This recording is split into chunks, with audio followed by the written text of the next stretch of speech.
오늘 여러분과 함께 나눌 말씀의 제목은 자막 보겠습니다. 저겁니다. 제가 전라도 사투리를 못해서 그래서 아내한테 한번 해볼까 하다가 절대로 하지 말라고 해서 그래서 그냥 읽겠습니다. 무엇이 중요한데 이게 제목입니다. 여러분 이 제목을 놓고 함께 은혜의 시간 갖겠습니다. 저 전라도 사투리 무엇이 중요한데라고 하는 이 사투리는 무엇이 중요한데라고 하는 그런 우리나라 표준 말의 사투리이겠죠. 근데 저 단어가 우리에게 많이 익숙해진 것은 2016년에 곡성이라는 영화가 나왔어요. 전사님 이제 저런 거 안 해도 괜찮아. 저런 영화까지는 안 해도 괜찮을 것 같아요. 그런데 저 곡성이라는 저 영화에서 악마에게 신접들린 딸이 아버지한테 대들면서 했던 단말마적인 그런 아주 소름 끼치는 그런 대사로 우리가 굉장히 강하게 인식되어 있죠. 아버지한테 무엇이 중요한데라고 말하는 이 말이 그래서 우리한테 지금도 많이 이렇게 새겨져 있는 것 같습니다. 근데 전라도 사투리로 무엇이 중요한데라고 하는 이 말을 사실은 오늘 우리가 좀 질문해야 될 것 같아요. 저와 여러분들이 오늘 이 질문을 좀 해야 될 것 같습니다. 여러분 그리스도인들이 생각할 때 제일 중요한 게 뭘까요? 그걸 한번 생각해 보기를 원합니다. 아이든 토조가 제가 가끔 소개하죠. 토조가 쓴 말씀이 힘이다라는 책에서 굉장히 중요한 이야기를 이 토조 목사님이 해요. 토조 목사님이 하는데 제가 사실 소아시아에 성지순례 갔을 때 이 책을 갖고 갔거든요. 이 책을 가지고 가서 비행기 안에서 이 책을 읽다가 이게 참 정말 굉장히 가슴이 와닿았었어요. 그래서 밑줄을 그었었는데 그 내용을 제가 읽겠습니다. 설교단은 설교자의 탁월한 지적 능력을 과시하는 자리가 아니라 오직 여호와께서 이렇게 말씀하시기를 이라고 선포하는 자리이다. 그 다음 말씀이 굉장히 마음에 와닿았어요. 많은 이들이 걸려드는 덫은 성경을 전하지 않고 성경에 대하여 전하는 것이다. 제가 벌써 3년이 됐는데도 이 구절을 잊지 않고 있는 이유는 그만큼 저에게 굉장히 크게 각인되었기 때문입니다. 토조의 갈파 중에서 성경을 가르쳐야 되는데 성경에 관한 것을 가르치는 이게 너무 아프다 이런 갈파거든요. 저 같은 목사들은 성경을 열심히 공부합니다. 그걸 학문적으로 만나는 것을 신학이라고 합니다. 전사님들도 신학을 그래서 열심히 공부해야 합니다. 신학을 열심히 공부하지 않으면 그러면 단회 쓰지 않는 게 낫습니다. 그만큼 신학은 중요한데요.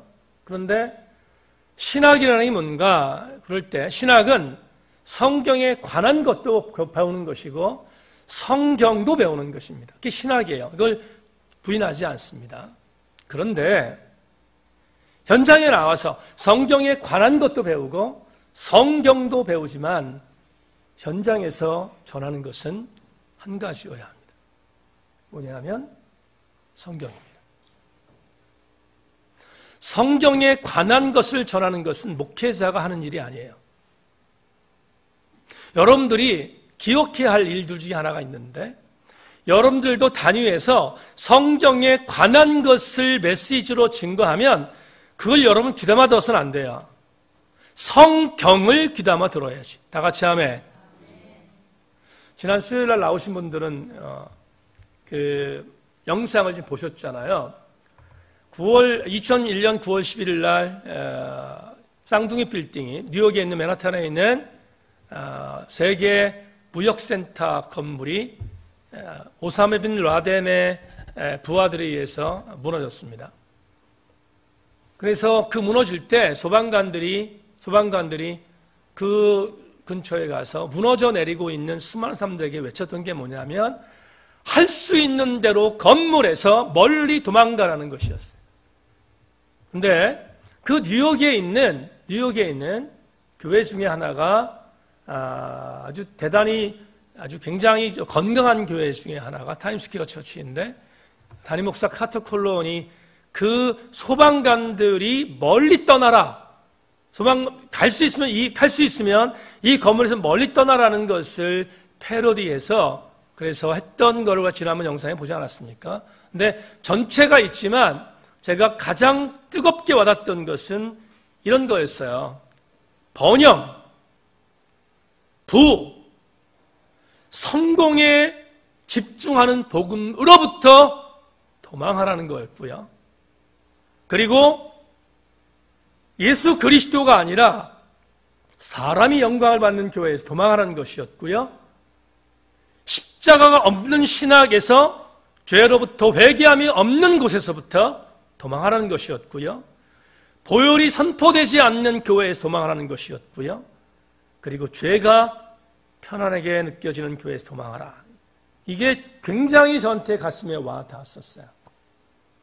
앞서 설명했던 아이든 토저가 말씀입니다는 책에서 얘기했던 성경에 대하여 가르치지 않고 성경에 관하여 가르친다는 얘기를 한 뒤에 이렇게 말합니다. 부연해서 이렇게 조금 전에 카트 콜론이 말했던 이 말하고 거의 비슷한 것 같은데 이렇게 말해요. 성경을 가르치지 않고 성경에 대하여 가르치는 것은 살아계신 하나님 대신에 황금 송아지를 전하는 것이다. 대단한 도전이 저한테 됐습니다. 여러분 제가 지난 주간에 우리 함께 새벽에 나오신 분들 읽었던 말씀 중에 벼락처럼 와닿았던 말씀을 하나 소개하겠습니다. 사무엘하 16장 23절 말씀 같이 한번 읽어볼까요? 이게 제가 벼락으로 받았습니다. 그날 시작. 그때의 아히도벨이 베푸는 계략은 사람이 하나님께 물어서 받은 말씀과 같은 것이라. 아히도벨의 모든 계략은 다윗에게나 압살롬에게나 그와 같이 여겨졌더라. 여러분 제가 이 구절이 벼락 천둥 번개처럼 와닿은 이유를 설명하겠습니다. 압살롬이 이름이 압살롬이죠. 다윗의 아들이었어요. 근데 아버지를 쫓아내고 왕이 되려고 했고 아버지를 죽이려고 합니다. 그래서 참 이름 잘 줘야 돼요. 압살롬이 뭡니까 이름이? 이름 잘 줘야 될 것 같아요. 결국은 여러분 상수남에서 압사당했잖아요. 이 압살롬이.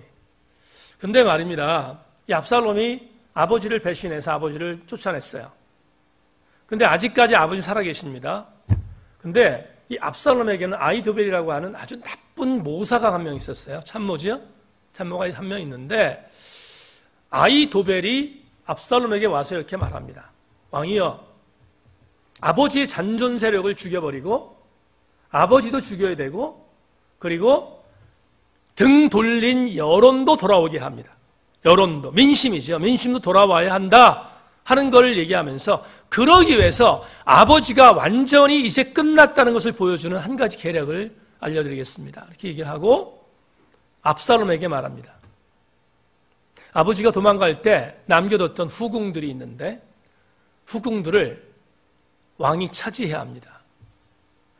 그리고 그걸 그냥 차지하면 안 되고요. 백성들이 보는 앞에서 차지해야 합니다. 이게 얼마나 기가 막힌 패륜입니까? 후궁이면 아버지의 부인들이잖아요, 사실은. 아버지의 부인이라면 압살롬에게는 엄마 같은 존재들인데 그러니까 압살롬이 좋았습니다. 그리고 후궁들을 데리고 옥상으로 올라가서 백성들이 보는 앞에서 여러분 첩들을 취합니다. 그 광경을 사무엘이라는 성경을 쓴 역사가가 아주 그대로 보고합니다. 이 기가 막힌 일을 그대로 보고해요. 이렇게 일어났다는 거예요. 이런 이 백주의 패륜적인 일들이 벌어졌다는 거죠. 물론 이런 일들이 왜 이루어졌냐면 다윗이 바세바를 간음할 때 은밀하게 한 것을 나단 선자가 와서 예언하죠. 당신의 가족들이 당하는 모든 패륜적인 것들이 백주에 행해질 것이다. 이렇게 예언한 그대로 이루어진 거예요. 그런데 여러분, 압살롬은 인간이 그런 인간이니까. 세상에 아버지를 그렇게 하는 인간이 그게 사람입니까? 그게 백정이지. 그건 인간이 아니잖아요. 그러니까 압살롬은 그렇다 치자는 거야. 그렇게 치고, 근데 제가 이 새벽에 이 말씀을 묵상하다가 저에게 벼락같이 온 이유가 뭐냐면, 이 사무엘하 16장 23절을 기록한 사무엘하에 기록한 신명기 역사가가 쓴 이 구절 때문이에요. 다시 한번 읽을게요. 그때 아히도벨이 베푼 계략은 사람이 하나님께 물어서 받은 말씀과 같은 것이라. 아히도벨의 모든 계략은 다윗에게나 압살롬에게나 그와 같이 여겨졌더라. 이 말씀이 왜 저에게 벼락같이 왔냐면, 아히도벨이 말한 계략이, 여러분, 이게 정말 있어서는 안 되는 거잖아요. 뭐라고 표현해야 되나요? 정말 인간이기를 아닌, 인간이기를 포기한 그런 사람의 계략이잖아요. 그런데 이 당시의 영적 상태가 이랬다는 거예요. 어땠냐면, 아히도벨이 압살롬에게 계략을 베푼 그 계략이 마치 하나님께서 물어서 하나님이 우리 계신 말씀처럼 들렸다는 거예요. 이해되셨어요? 인간의 가장 사악한 노력이 하나님의 말씀처럼 들리는 시대, 그때가 이때였다고요. 근데 또 하나 충격받은 게 뭐냐면, 압살롬이 그렇게 아히도벨의 말을 하나님 말씀처럼 들었다? 그건 괜찮아요. 왜 그러냐면 그런 인간이니까. 그렇잖아요. 인간이길 포기한 인간이니까 어떻게 됐든 상관없어요. 근데 역사가가 뭐라고 기록했냐면 이렇게 기록했다고요. 다윗도 그렇게 되었다. 다윗도. 오늘 본문에 나온 이 16장 23절에 다윗도 마찬가지였다. 그러면 제가 왜 이게 새벽에 저한테 크게 들렸냐면 이런 겁니다. 이 시대가 이미 완전히 망가진 거예요. 이 시대가. 다윗도 그렇게 여겨질 정도였다면 이 시대가 얼만큼 기가 막힌 망가진 시대였다는 것을 우리가 알게 됩니다. 그러면 제가 질문하는 것이에요. 뭘 질문하냐면 왜 이렇게 망가졌을까? 이 시대가. 왜 이렇게 망가졌을까? 심지어 다윗까지도. 왜 이렇게 망가졌을까? 질문하다가 이런 생각이 들었습니다. 오늘 본문과 연관을 하면 답이 나올 것 같아요. 오늘 본문과. 그래서 오늘 본문을 해석하겠습니다. 해석하고 제가 설교에서도 드린 무엇이 중요한데 라고 하는 이 질문에 대한 답을 찾아보겠습니다. 조금 지루하지만 14장 우리가 보고 있습니다. 방언과 예언의 은사가 계속 나오기 때문에 좀 지루합니다만은 2주만 더 참으세요. 2주만. 자, 보세요. 오늘 23절과 22절과 23절 읽겠습니다. 본문. 다시 본문으로 돌아가세요. 제가 읽겠습니다. 그러므로 방언은 믿는 자들을 위하지 아니하고 믿지 아니하는 자들을 위하는 표적이나 예언은 믿지 아니하는 자들을 위하지 않고 믿는 자들을 위함이라. 그러므로 온 교회가 함께 모여 다 방언으로 말하면 알지 못하는 자들이나 믿지 아니하는 자들이 들어와서 너희를 미쳤다 하지 아니하겠느냐. 개역개정판의 이 해석을 제가 오늘의 언어로 바꾸겠습니다. 잘 들어보세요. 바울이 지금 무슨 얘기를 하냐면 이런 얘기를 하는 거죠. 고린도 교회 성도들 중에 계속 얘기했어요. 방언이 최고의 은사라고 주장하고 방언이 예를 들어서 성령 충만한 가장 위대한 은사라고 주장하는 사람들이 들끓고 있었어요. 고린도 교회는. 그런데 바울이 말합니다. 뭐라고 말하냐면 이렇게 말합니다. 얘들아, 방언의 은사는 믿는 자들을 위해서 하나님이 주신 은사가 아니라는 거예요. 방언의 은사를 왜 우리에게 주셨는가 하면 믿지 아니하는 사람들을 위해서 줬다는 거예요. 믿지 아니하는 사람들. 제가 그 설명할게요. 이 바울이 오늘 이 본문에서 방언이 믿는 자들을 위한 은사가 아니라 믿지 않은 자들을 위한 은사다라고 하는 것은 두 가지 의미가 있어요. 첫째는 긍정의 의미가 있고 두 번째는 부정의 의미가 있습니다. 첫 번째 긍정의 의미는 이런 거죠. 누군가 와서 방언을 해요. 교회 안에서. 그런데 그 방언하는 사람의 모습을 믿지 않는 자가 봤어요. 그럴 때 긍정의 의미 이런 게 나오는 거죠. 야, 방언이라는 은사를 보니까 하나님이 살아계시네. 하나님이 주신 거니까. 하나님 살아계시네?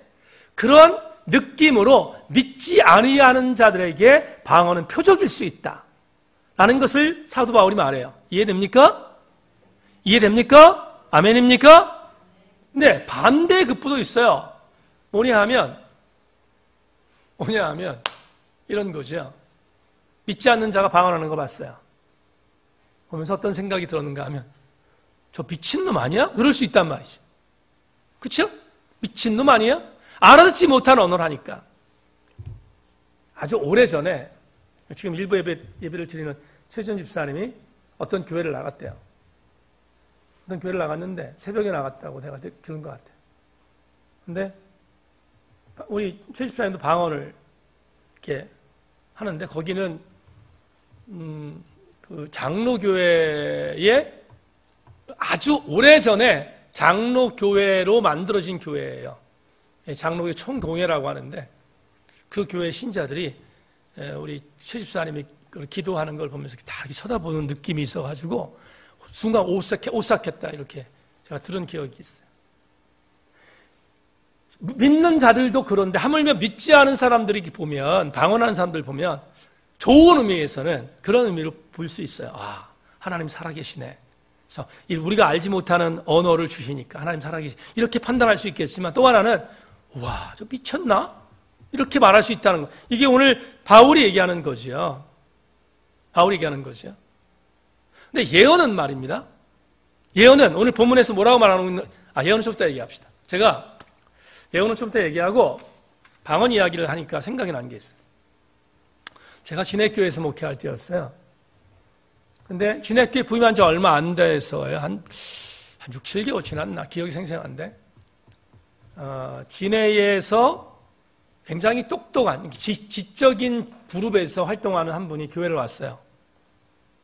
그리고 저한테 이렇게 말했습니다. 목사님, 제가 교회에서 신앙생활하고 싶은데 들리는 소문에 의하면 진해교회 새로운 목사가 지금 지적인 설교를 한다고 해서 찾아왔습니다. 나는 정말로 그런 설교 좋아하고 교회에서 신앙생활하고 싶습니다. 그럼 이제 상담하러 온 거예요. 왔는데 그 양반이 저한테 뭐라 하냐면 그런 얘기를 하는 거예요.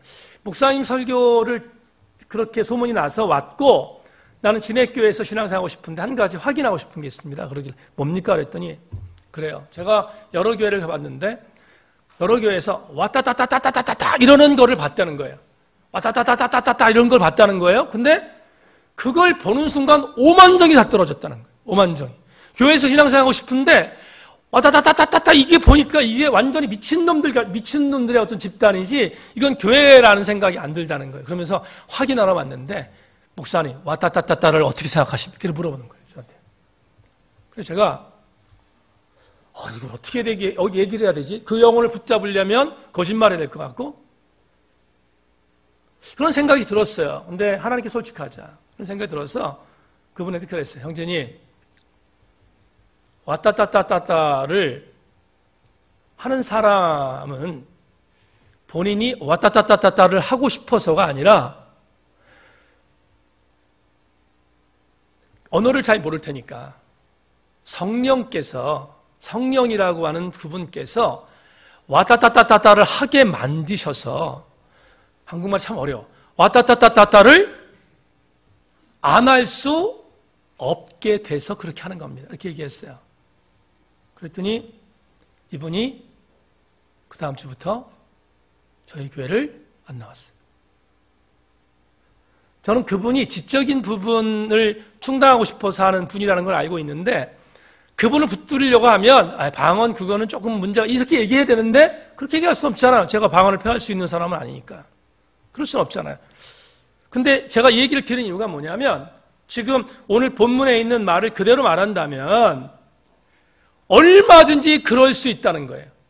방언이라고 하는 은사를 교회에서 사용할 때 누군가가 그 은사를 들으면 충분히 그럴 수 있다는 거예요. 그런데 바울이 이 얘기를 하는 이유가 뭐냐면 고린도 교회가 그럴 만한 충분한 위험성이 있다는 걸 고발하는 거예요. 지금 본문에서 본문에서 그걸 고발하는 거예요. 그러면서 두 가지를 말합니다. 뭘 얘기하냐면 방언하려면 통역의 은사를 받은 자와 공적인 예배에서 방언하라는 거예요. 그러니까 통역의 은사가 없는, 다음 주도 한번 더 얘기하겠습니다만은 통역의 은사를 받든지 아니면 통역의 은사를 받은 사람과 함께 예배를 드려서 방언을 하고 싶으면 그 통역의 은사를 받은 사람이 공예배에서 그것을 해석할 수 있도록 만드는 것을 전제하여 방언을 사용하라는 거예요.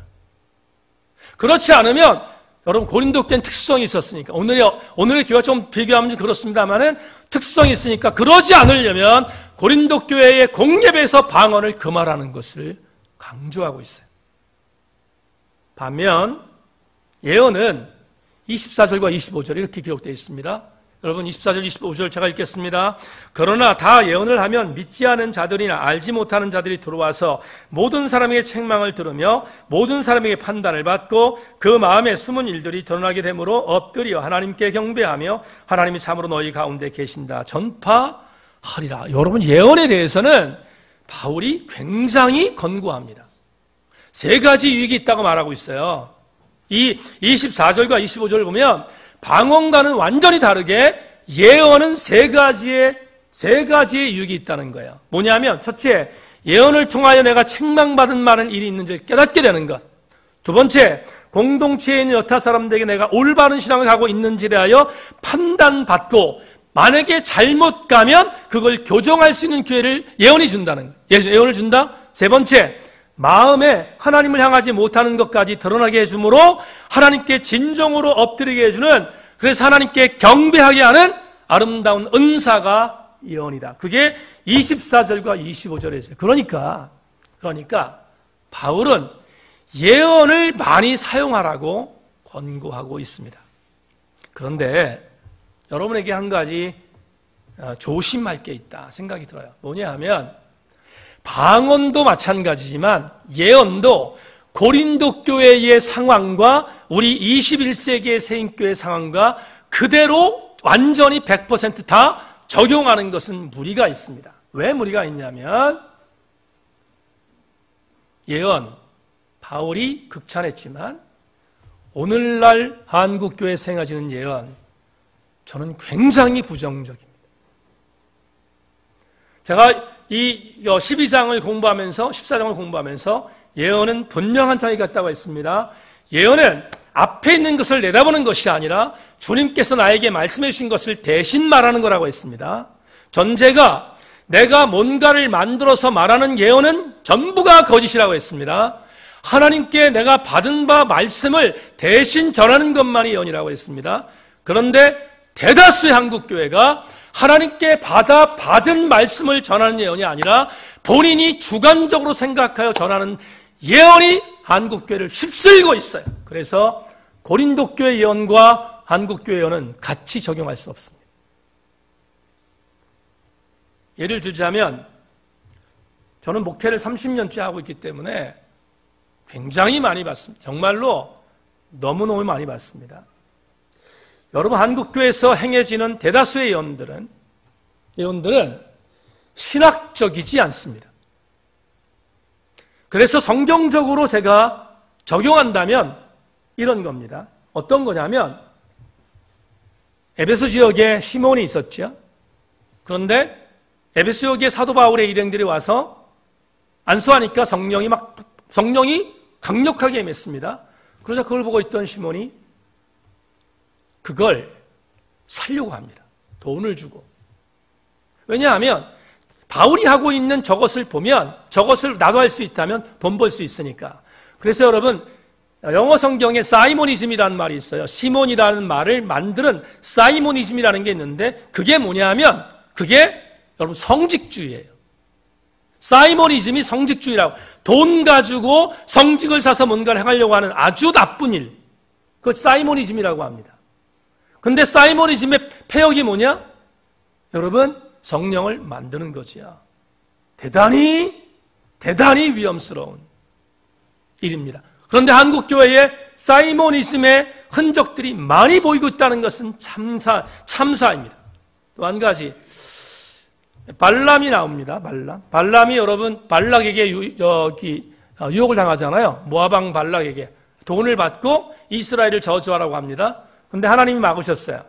막으시고 저주를 하지 못하게 합니다.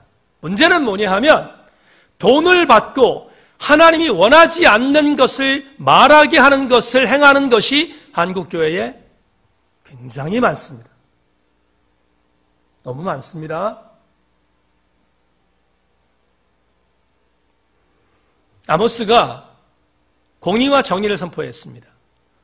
그런데 당시에 궁정 예언자였던, 다시 말하면 거짓 예언자였던 아마시아가 아모스의 예언을 듣고 나서 이렇게 말합니다. 너 왜 유다 출신이 북쪽에 와가지고 예언하냐? 니네 고향으로 돌아가서 입에 풀칠하고 살아라. 그리고 여러분 유다로 보내려고 압박합니다. 이 땅에 아모스가 없어요. 아마시아가 많아요.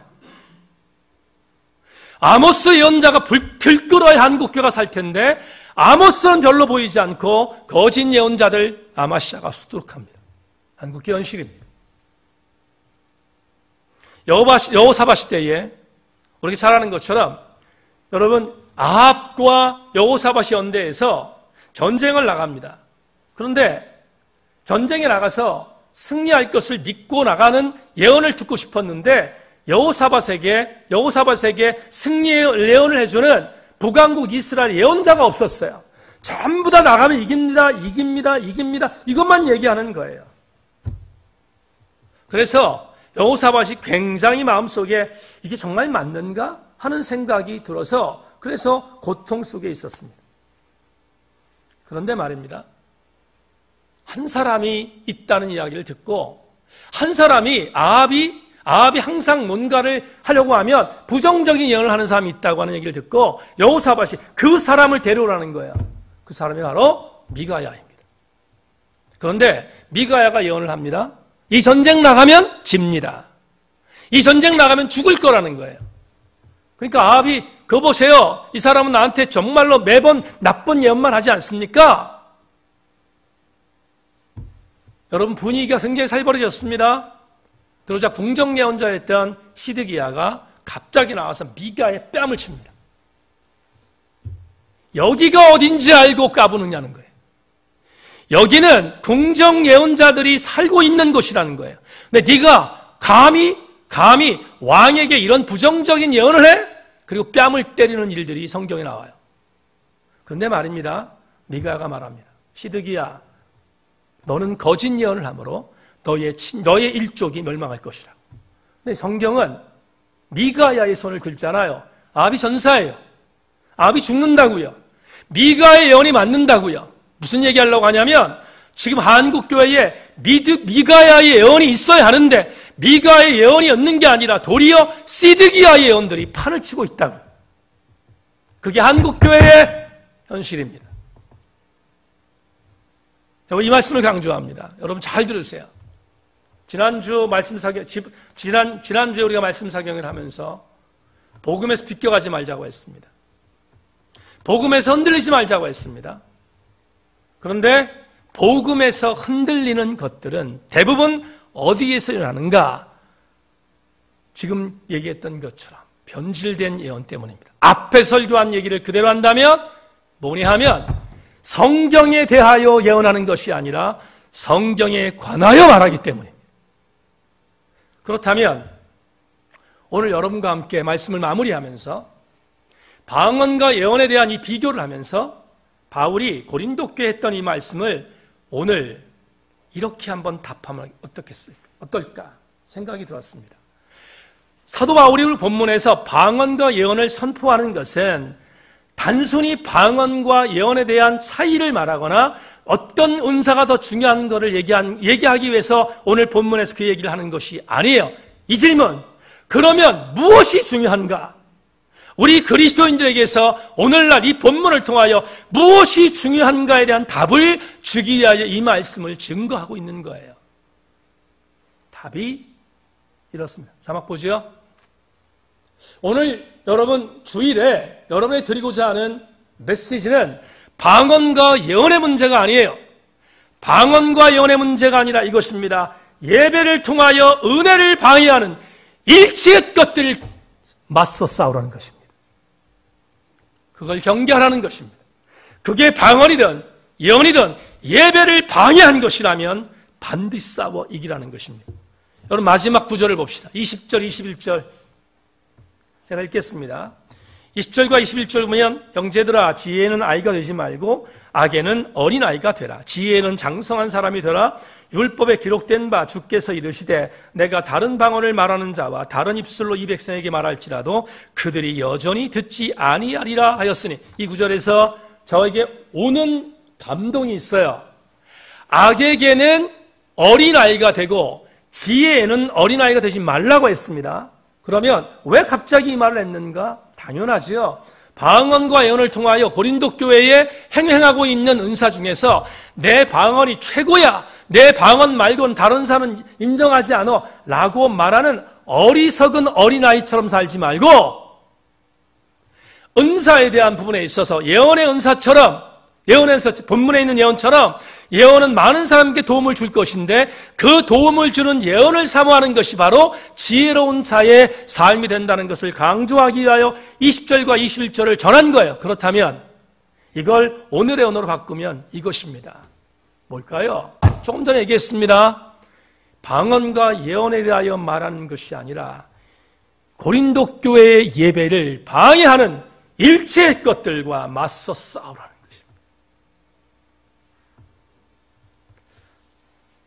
오늘 우리 교우들과 이런 생각이 들어서 마지막으로 나누고 싶습니다. 여러분 교회를 나옵니다. 예배를 나옵니다. 그런데 왜 교회를 나오고 왜 예배를 드립니까? 여러분에게 한번 질문하겠습니다. 교회에 굉장히 많은 일들이 있잖아요. 봉사도 있고 구제도 있고 교육도 있고 굉장히 찬양도 있습니다. 다 있어요. 있는데 교회를 나오는 가장 중요한 이유는 뭐냐 하면 여러분이 하나님을 만나기 위해서 나오는 것입니다. 그런데 하나님을 만나는 가장 역동적인 사건은 예배예요. 여러분 예배 안에 찬양도 있어야 되고 예배 안에 기도가 있어야 되고 예배 안에 섬김도 있어야 되고 예배 안에 구제도 결정이 돼야 돼요. 그러니까 모든 것이 예배예요. 그렇다면 예배에 대한 부분에 있어서 우리에게 감동이 없다면 우리는 신앙생활하는 것이 아닙니다. 결국은 예배가 가장 중요한 성도의 요소라는 것. 다 같이 아멘. 그런데 말입니다. 주목할 게 있습니다. 이 가장 중요한, 성도에게서 가장 중요한 예배를 방해하는 일체 것들이 있습니다. 근데 말입니다. 여러분에게 말합니다. 이게 말입니다. 전혀 예배와 상관없는 것으로 예배를 방해하지 않아요. 이렇게 방해합니다. 어떻게? 내가 예배를 통하여 은혜 받는 것을 방해하는 가장 두려운 것은 예언 같은 것이고요. 방언 같은 것이고요. 성경에 관한 것과 같은 거예요. 오늘 우리들은 명심할 게 있는데 무엇이 중요한데 이렇게 질문하면 이렇게 말합니다. 예배가 가장 중요합니다. 고백해야 돼요. 그런데 예배가 예배로서의 승리가 임하려면 예배는 반드시 질서가 있어야 합니다. 영적 질서가 있어야 합니다. 영적 질서라는 것은 방언을 통하여 질서를 깨트리면 그 방언은 경계할 대상이고 예언을 통하여 예배의 질서를 깨트리면 그 예언은 예배 속에서 제거할 것입니다. 예언과 방언이라고 해서 그것을 예배에 도움에 되는 도구로 사용한다면 금상첨화이겠지만 만에 하나 예언과 방언도 예배를 방해하는 것들이 되어지면 그걸 척결하는 것이 우리들이 가져야 할 은혜입니다. 아주 오래전에 온누리교회 작구하신 하영재 목사님이 세미나를 하셨습니다. 그 세미나에 제가 참석했습니다. 근데 굉장히 부드럽게 강의하시던 하영재 목사님이 굉장히 갑자기 굉장히 열정적으로 그렇게 톤이 바뀌었어요. 바뀌면서 이렇게 한 말이 있습니다. 거기 있는 목사님들에게 이렇게 말했습니다. 우리 교회는 인적인 인프라가 너무 많습니다. 예배를 드릴 때 각종 순서를 맡아서 할 자원이 너무 많아서 그들의 순서를 정하는 것도 스태프들의 골칫거리입니다. 그런데 아무리 사람이 넘쳐나도 절대로 단위에 세우지 않는 철칙이 하나 있습니다. 그건 자랑질하는 사람은 세우지 않습니다. 자랑질하는 사람이 아무리 개인기가 뛰어난다 할지라도 다리에 서면 교회의 예배가 무너지기 때문입니다. 가슴에 남았어요. 예배는 사람이 영광을 받는 것이 아니에요. 예배는 하나님만 영광을 받는 것이 예배이지. 그렇다면 예배는 질서가 있어야 합니다. 나의 은사를 자랑질함으로 예배를 무너뜨린다면 그 은사는 척결하는 것이 맞습니다. 우리 교우들 전체에게 권면합니다. 사랑하는 새인교회 지체 여러분, 여러분의 은사를 예배에 유익이 되는 도구로 사용하실 때 그것이 진짜 은사이고, 만에 하나 예배를 방해하는 데 은사가 사용된다면 과감하게 그 은사를 떨쳐버릴 수 있어야 합니다. 그게 내가 사랑하는 방언이도 내가 사랑하는 예언이라 할지라도 우리는 반드시 그것을 척결해야 합니다. 그게 오늘 여러분에게 드리는 메시지입니다. 말씀 맺겠습니다. 3, 4개월 전에 우리 교회에서 신앙생활을 시작한 지 얼마 안 된 분, 한 1년 간 넘은 지체 한 명과 사석에서 만났습니다. 그분이 직장생활 하는데 직장생활하는 그분이 이렇게 말했습니다. 목사님, 일주일 동안 직장에서 만나는 사람들이 굉장히 많습니다. 그런데 그 사람들 중엔 정말 이상한 사람들 많습니다. 여러분, 이윤주 집사가 그런 얘기 속으로 해서 한 것 같아요. 그 약국에서 사람들 올 때마다 저 손님 안 왔으면 좋겠다 이런 사람이 있다고 하는 얘기를 들었습니다. 그렇지 않겠습니까? 근데 이분도 마찬가지였어요. 이분도 사람들을 많이 만납니다. 근데 내가 신앙생활 시작하고 나서 다른 것 때문에 무너지는 게 아니라 그 사람들 때문에 쓰러질 때가 너무 많습니다. 그러면서 그분이 이렇게 말합니다. 내가 왜 이렇게 살아야 되지? 내가 왜 여기서 이렇게 살아야 되지? 하고 갈등할 때가 많다는 거예요. 그런데 그렇게 막 갈등할 때 정신이 번쩍 드는 게 하나 있다는 거예요. 뭐냐 하면 이겁니다. 목사님, 제가 직장에서 막 쓰러지고 넘어지고 막 고통스러워서 정말로 이 직장에서 내가 왜 이렇게 살아야 되지라고 생각할 때 정신이 번쩍 드는 것은 이겁니다. 목사님, 주일입니다. 나에게 주일이 있지. 이전에는 없었어요. 근데 지금은 주일이 있어요. 그리고 그 지체가 말했습니다. 그래, 주일이 있지. 주일에서 드려지는 주일 예배를 통하여 주는 말씀이 있지. 그 말씀은 나에게 항상 감동이 되었어. 그 감동 때문에 나는 살 수 있어.